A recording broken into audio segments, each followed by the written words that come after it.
6321000 ಶ್ವಾಸ ಜಪಗಳ 3 ವಿಧ ಜೀವರೊಳಗಬ್ಜಜ ಕಲ್ಪ ಪರ್ಯಂತ ತಾರಜಿಸಿ ಸಾತ್ವರಿಗೆ ಸುಖ ಸಂಸಾರ ಮಿಶ್ರರಿಗಧಮ ಜನರಿಗ ಪಾರ ದುಃಖಗಳೀವ ಗುರು ಪವಮಾನ ಸಲಹೆಮ್ಮ ಅಪಾರ ದುಃಖಗಳೀವ ಗುರು ಪವಮಾನ ಸಲಹೆಮ್ಮ. ಶ್ರೀ ಗುರುಭ್ಯೋ ನಮಃ. ಮಂಗಳಾಚರಣ ಸಂಧಿಯ 4ನೆಯ ನುಡಿಯ ಅರ್ಥವನ್ನು ತಿಳಿಯೋಣ. 6321000 ಶ್ವಾಸ ಜಪಗಳ 3 ವಿಧ ಜೀವರೊಳಗಬ್ಜಜ ಕಲ್ಪ ಪರ್ಯಂತ ತಾರಚಿಸಿ ಸತ್ವರಿಗೆ ಸುಖ ಸಂಸಾರ ಮಿಶ್ರರಿಗಧಮ ಜನರಿಗ ಪಾರ ದುಃಖಗಳೇವ ಗುರು ಪವಮಾನ ಸಲಹೆಮ್ಮ.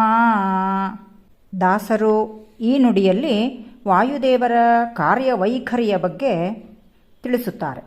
ಶಬ್ದಾರ್ಥಗಳು: 6321000 6 × 3 18,000 ಮತ್ತು 21,000 ಅಂದರೆ 2 + 1 3,000, ಒಟ್ಟಾರೆ 21,000. 3200 ಎಂದರೆ 3 × 200 600, ಒಟ್ಟಾರೆ 21,600 ಶ್ವಾಸ ಜಪಗಳು ಎಂದಾಗುತ್ತದೆ. 3 ವಿಧ ಜೀವರು ಎಂದರೆ ಸತ್ವರಜ ತಮೋಗುಣಗಳ ಜೀವರು.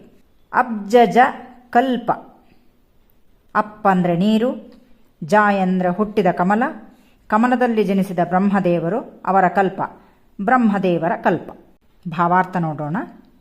ವಾಯುದೇವರು ಸತ್ವರಜ ತಾಮಸರೆಂಬ 3 ವಿಧದ ಜೀವರ 4 ದೇಹಗಳಲ್ಲಿಯೂ ಇದ್ದು, ಪ್ರತಿ ದೇಹದಲ್ಲಿಯೂ ಪ್ರತಿ ದಿವಸದಲ್ಲಿ 21,000 ಶ್ವಾಸರೂಪವಾದ ಹಂಸಮಂತ್ರವನ್ನು ಬ್ರಹ್ಮಕಲ್ಪ ಪರ್ಯಂತರವಾಗಿ ತಾವು ಮಾಡಿ ಜೀವರಿಂದಲೂ ಮಾಡಿಸಿ ಸಾಧನೆಯ ಕಡೆಯಲ್ಲಿ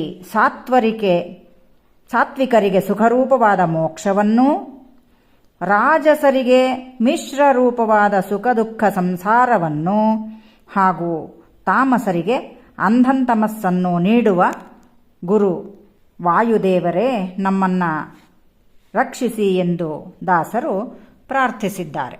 ಇಲ್ಲಿ ಗಮನಿಸಬೇಕಾದ ಒಂದು ಸಣ್ಣ ಅಂಶ ಎಂದರೆ, ಹಿಂದಿನ ನುಡಿಯಲ್ಲಿ ದಾಸರು ಬ್ರಹ್ಮದೇವರನ್ನು ಪ್ರಾರ್ಥಿಸುವಾಗ ತ್ವಚ್ಚರಣಗಳಿಗಭಿವಂದಿಸುವೆ ಎಂಬುದಾಗಿ ಹೇಳಿ, ಇಲ್ಲಿ ವಾಯುದೇವರನ್ನು ಪ್ರಾರ್ಥನೆ ಮಾಡುವಾಗ ಗುರು ಪವಮಾನ ಸಲಹೆಮ್ಮ ಎಂದಷ್ಟೇ ಹೇಳಿದರು. ಇಲ್ಲಿ ನಮಸ್ಕರಿಸಲಿಲ್ಲಬೇಕೆ ಎಂಬ ಸಂಶಯ ಬಂದಾಗ ದಾಸರೇ ನಿರ್ಣಯ ಕೊಡುತ್ತಾರೆ. ಬ್ರಹ್ಮ ಹಾಗೂ ವಾಯುದೇವರ ಸ್ತೋತ್ರಪರವಾದ 2 ಪದ್ಯಗಳು ಇಬ್ಬರಿಗೂ ಅನ್ವಯವಾಗುತ್ತದೆ. ಇಬ್ಬರೂ ಶ್ರೀಹರಿಯ ಪುತ್ರರೇ, ಇಬ್ಬರೂ ಸತ್ವಪ್ರಚುರರು, ಜಗದ್ಗುರುಗಳೇ ಆಗಿದ್ದಾರೆ. ವಾಯುದೇವರೇ ಮುಂದೆ ಬ್ರಹ್ಮ ಪದವಿಗೆ ಬರುವುದರಿಂದ ಬ್ರಹ್ಮ ಶಬ್ದದಿಂದಲೇ ವಾಯುದೇವರನ್ನೂ ನಮಿಸಿದಂತಾಯಿತು. ಇಬ್ಬರಿಗೂ ಪದವಿಯಲ್ಲಿ ಕಿಂಚಿತ್ ಭೇದವೇ ಹೊರತು ಮತ್ತೆ ಯಾವ ಭೇದವೂ ಇಲ್ಲ. ಸಂಶಯ ಛೇದನಾದಿ ಸಲ್ಲಕ್ಷಣಗಳು ಗುರು ಪವಮಾನರೀರ್ವರಲ್ಲಿಯೂ ಇದೆ ಎಂದು ತಿಳಿಯಬೇಕು ಎಂಬುದಾಗಿ ಸಂಶಯವನ್ನು ಪರಿಹಾರ ಮಾಡುತ್ತಾರೆ. ಶ್ರೀ ಕೃಷ್ಣಾರ್ಪಣಮಸ್ತು.